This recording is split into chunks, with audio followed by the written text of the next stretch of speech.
Muy buenas, gracias por acompañarnos. Estamos iniciando este nuevo espacio político dentro del canal 5 Días, que también es una rama del Independiente. Buscamos traer las voces de los próximos candidatos con el compañero David Chamorro. ¿Qué tal, Juan Pablo? ¿Cómo estás? Un gran saludo para toda la teleaudiencia, digo bien. En este espacio vamos a conocer la cara y la contracara, los protagonistas que van a querer estar y a los que ya estuvieron, por supuesto, para tener ese equilibrio en lo que se viene a partir de ahora, en un año político sumamente clave. Y definitivamente esto que decís, David, es un año político importante porque trae consigo temas como, por ejemplo, el desbloqueo, el tema del financiamiento político, una gran necesidad de docencia y de conocer también a los próximos candidatos, que es lo que buscamos aquí dentro del espacio titulado El Candidato. Es así mismo, queremos hacer un recorrido por todo lo que se viene, conocer los rostros, las nuevas propuestas y que al fin y al cabo usted del otro lado sea el protagonista, el que tome la decisión y sea el contralor, por sobre todas las cosas, de aquel que va a ocupar el cargo de tomar el rumbo de la capital y, por qué no, de todos los municipios a nivel país. A partir de ahora les invitamos a que continúen con nosotros y se queden para conocer más de El Candidato.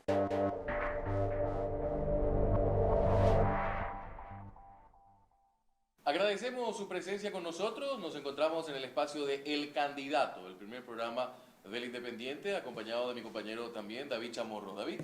¿Qué tal, Juan Pablo? ¿Cómo estás? Un gran saludo realmente a toda la teleaudiencia. Tenemos temas importantísimos que vamos a ir, en este caso, analizando a lo largo de todo el programa. Va a ser muy importante para este año político principalmente. Y queremos ir rápidamente con un entrevistado de primer nivel a quien nos toca en esta tarde conversar y conocer un poco de lo que se viene ante los comicios. Con nosotros el ministro Jaime José Vestar. Hablamos del presidente del Tribunal Superior de Justicia Electoral. Ministro, ¿cómo le va? Muy buenas tardes. Bien, David, un placer estar contigo y con Juan Pablo y en un programa que entiendo que está comenzando, está arrancando y que seguramente va a ser de gran interés para toda la ciudadanía. Gracias, ministro, realmente por el tiempo que nos concede, y la idea es hacer llegar esta entrevista a nuestra teleaudiencia en este primer programa, como bien lo dijo usted, en torno también a este momento desafiante de nuestra democracia. Construyendo más de 30 años justamente de este proceso, y un protagonista importante ha sido siempre el Tribunal Superior de Justicia Electoral, con sus luces y sombras por momentos, pero creo que ha tenido más luces. ¿Coincide con eso, ministro?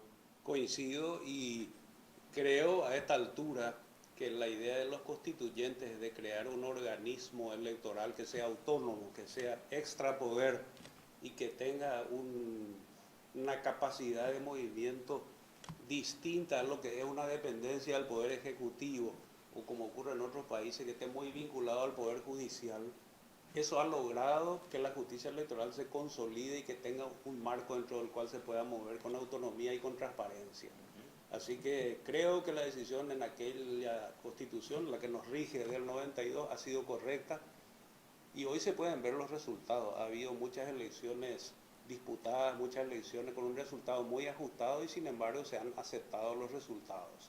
Hoy estamos construyendo, y seguramente esto va a formar parte de la entrevista, otros aspectos de lo que significa la contienda electoral, no solamente el proceso en sí, sino todo lo que le rodea a la contienda electoral.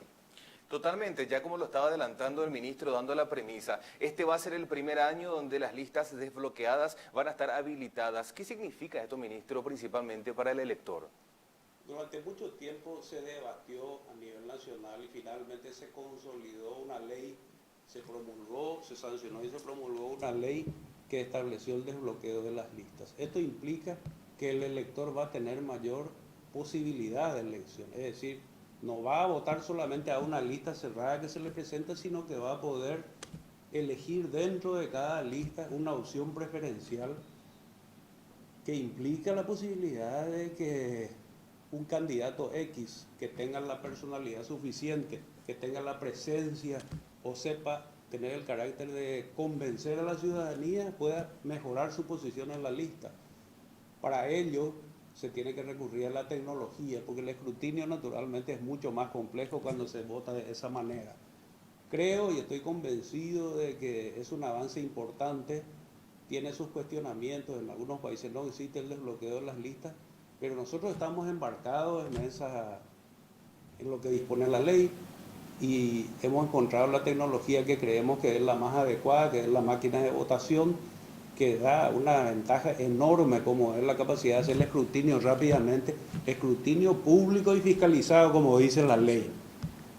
Se hace de manera pública y fiscalizada y además la máquina al concluir ese escrutinio emite el acta, con lo cual se elimina uno de los puntos que siempre han sido cuestionados en el sistema electoral, que es la redacción del acta, donde se pueden producir algunos acuerdos, algunas trampas y algunos acuerdos que no son precisamente positivos para la democracia.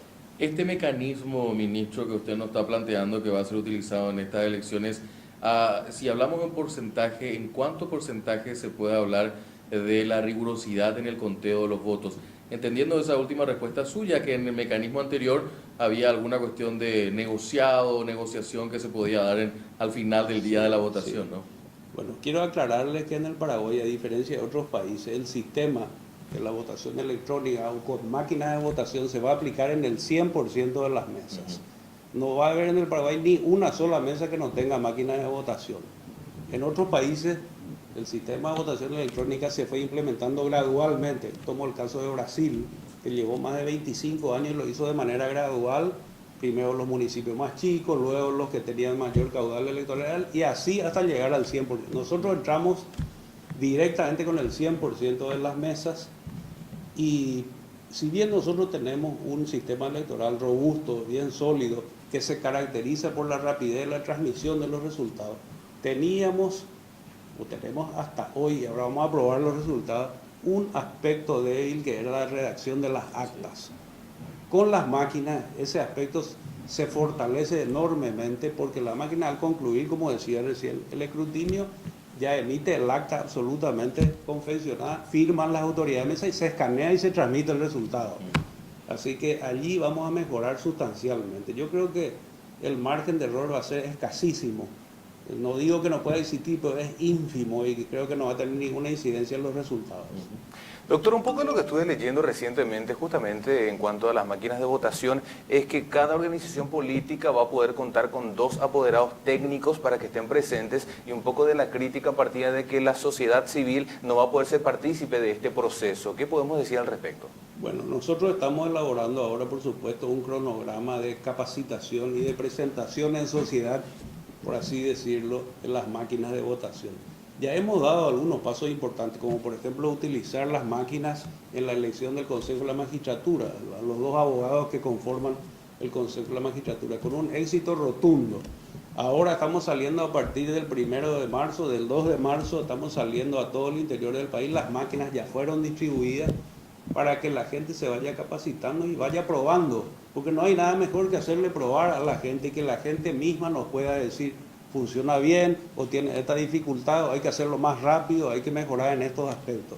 Ahí estamos trabajando intensamente y creemos que vamos a lograr transmitir confianza, que es lo que nosotros necesitamos, como necesita cualquier sistema electoral, generar confianza en la ciudadanía de manera que los resultados sean absolutamente incuestionables. Ahora, ministro, con relación a eso también que decía el hecho de poder contar con este nuevo mecanismo de participación y ponía el ejemplo de un candidato que va a poner toda la carne en el asador, va a poner propaganda, publicidad para que la gente recuerde en qué lugar está y poder tener un mejor lugar.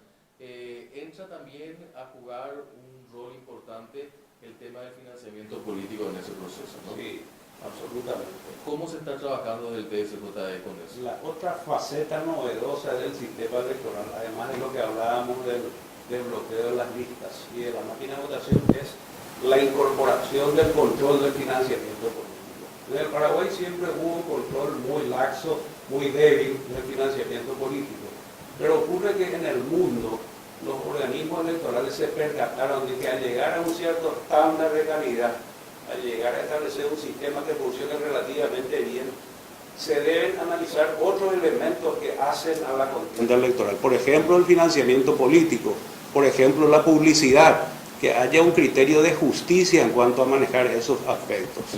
Y allí es donde entra la nueva ley del control de financiamiento político, que ha generado de parte de la justicia electoral, en coordinación con la Secretaría de Estado de Tributación y con la CEPRELAC y otros organismos, incluso Fiscalía y Contraloría, la obligación de aplicar esa norma que tiene muchos aspectos fundamentales. Ustedes podrán visitar la unidad que hemos creado para el control del financiamiento político, que se va a concentrar específicamente en todo lo que tiene que ver con el movimiento financiero de los candidatos, de todos los candidatos de la República.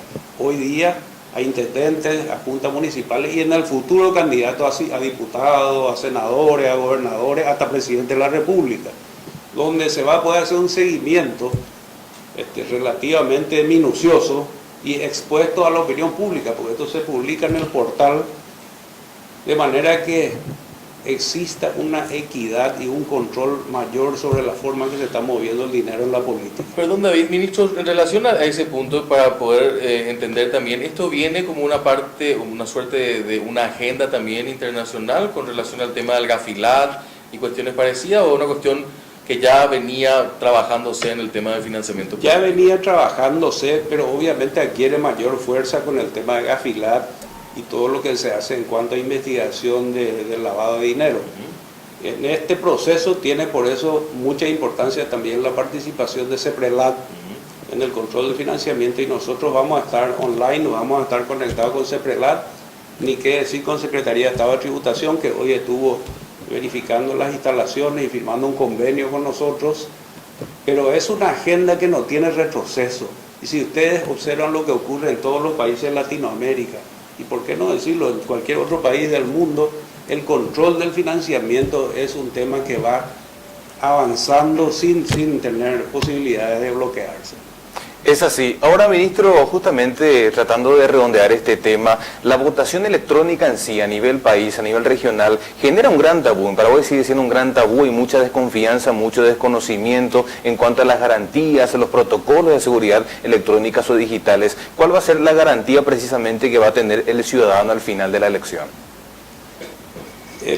Primero quiero aclarar que el sistema de votación que se va a utilizar ahora es absolutamente distinto al que alguna vez se utilizó, que eran máquinas brasileras, por qué no decirlo, ya bastante obsoletas en su momento, que además tenían un teclado alfanumérico. Hoy día la máquina es totalmente digital y es una pantalla táctil, donde se va a ver la foto con el nombre y con el número de los candidatos, de manera que para cualquier persona, sin necesidad de tener conocimientos acabados en informática, va a ser fácil llevar adelante el proceso de votación. Estamos haciendo las pruebas y estamos encontrando que, por ejemplo, en el caso de intendente y junta, un promedio de entre 30 y 40 segundos nada más tarda cualquier ciudadano en emitir su voto. Además, la máquina tiene la virtud de que no retiene ninguna información. La máquina es una impresora inteligente, por supuesto, que logra imprimir en la tarjeta, al dorso está impreso el voto y está grabado en un chip, de manera que el ciudadano mismo audita su voto. El ciudadano mismo verifica que efectivamente ese es su voto. Dobla la tarjeta y la deposita en la urna. Y en el escrutinio se va pasando cada tarjeta frente a la pantalla de la máquina y se va contabilizando de manera pública. Es un proceso similar al que se hace cuando se pagan las cuentas en el supermercado, donde uno va pasando cada producto y se van sumando los montos. Y eso ocurre también con esta máquina, ¿eh? Ministro, la otra cuestión también que es importante compartir con la audiencia es el hecho de la pandemia. Todavía seguimos esperando las vacunas. Esperemos que ya para el momento de las elecciones, tanto de las internas como de las generales, podamos tener ya esta herramienta importante que saque un poco del miedo a la ciudadanía para ir a votar ese día en particular. ¿Qué están previendo ustedes como medidas de protocolo?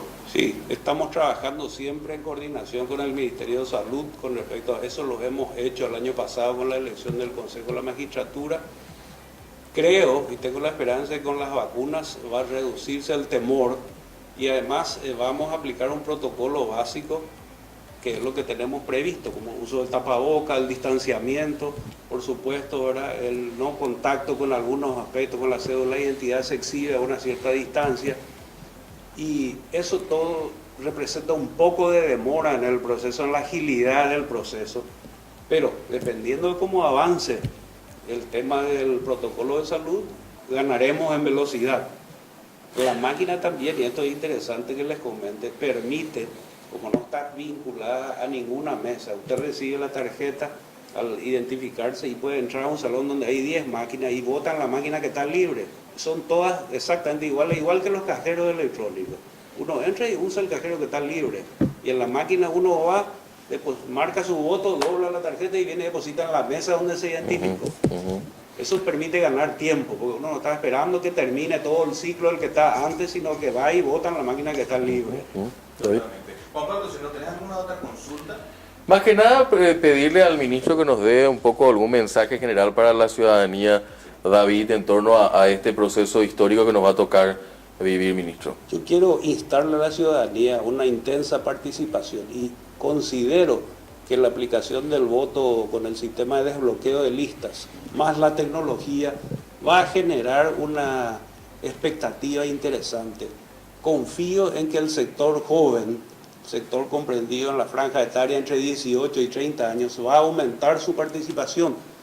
La impresión que tengo hasta hoy es que los jóvenes se muestran muy interesados en el sistema de votación utilizando la tecnología. Se ve como si fuese un paso adelante la utilización de la tecnología. Los jóvenes, y esa es una cuestión fantástica, confían por naturaleza en la tecnología porque están acostumbrados al uso del celular, a la tablet, ¿verdad? Y los mayores también, pero especialmente los jóvenes que suelen tradicionalmente votar menos en porcentaje. Creemos que ahí vamos a aumentar la participación.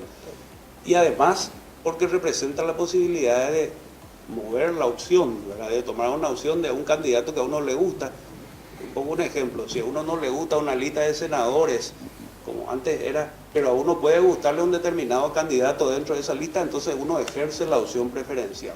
Ministro, gracias por su tiempo con nosotros. Realmente, ministro, un placer. Esperemos que este contenido también pueda ser de utilidad para toda la teleaudiencia de ahora en adelante. Como ya le dijimos al inicio, Juan Pablo, vamos a ir haciendo un seguimiento puntilloso de todo este proceso, un año político más que clave para la ciudadanía. No, y para nosotros este programa, que es el primero, nos va a llevar justamente a conocer detalles. Queríamos tenerlo, ministro, en este primer programa y luego seguramente vamos a estar hablando con los demás funcionarios también del TSJE para que nos vayan ilustrando al respecto. Vamos a la pausa, David. Totalmente, hacemos una pausa, ministro, muchísimas gracias. Gracias a ustedes. A la vuelta de la pausa seguimos con más de El Candidato.